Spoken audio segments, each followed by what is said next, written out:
आम्ही अंधेरा police station या ठिकाणी बसलेलो आहोत। आमची प्रमुख मागणी ही आहे की सरकारनं निवडणुकीमध्ये दिलेलं आश्वासन पाळलं नाही, त्यामुळे सरकारनं आमची फसवणूक केलेली आहे, फसवणूक करून मतं घेतलेली आहे।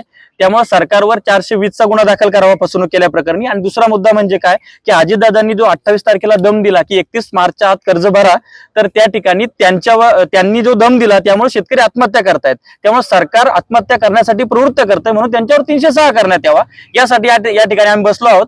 डीवायएसपी मनीषा कदम मॅडमला आम्ही निवेदन दिलेलं आहे आणि त्या पुढची कारवाई करतायत। जोपर्यंत गुन्हा दाखल होत नाही तोपर्यंत उठणार नाही अशी आमची भूमिका आहे। शेतकऱ्यांना यांनी निवडणुकीत कर्जमुक्ती आणि MSPच्या 20% अधिक असा आश्वासन देऊन शेतकऱ्याची मतं घेतली। वीज बिल माफीचाही मुद्दा यांनी पूर्ण वीज बिल मुक्त करण्यात येईल आणि इथून पुढे शेतकऱ्यांना कोणताही वीज बिल येणार नाही असे आश्वासन देऊन हे सरकार सत्तेत आलं आणि आज यांनी शब्द फिरलाय। म्हणजे शेतकऱ्यांची यांनी फसवणूक केली, त्यामुळे यांच्यावर 420 चा गुन्हा दाखल करण्यात यावा आणि या राज्याच्या अर्थमंत्र्यांनी आता शेतकऱ्यांना दम भरणा लावला की 31 तारखेच्या आत या शेतकऱ्यांनी कर्ज भरलं पाहिजे। त्यामुळे बरेच शेतकरी आत्महत्या करीत आहेत, काही आत्महत्येच्या उंबरठ्यावर आहेत। त्यामुळे या सरकारवर 306 चाही गुन्हा दाखल करावा अशी आज आम्ही अंधेरा पोलीस स्टेशन मध्ये त्यांना कैफियत मांडलेली आहे। जर ते दखल घेत नसतील तोपर्यंत आम्ही अंधेरा पोलीस स्टेशन मध्ये ठिय्या देऊन बसणार आहे।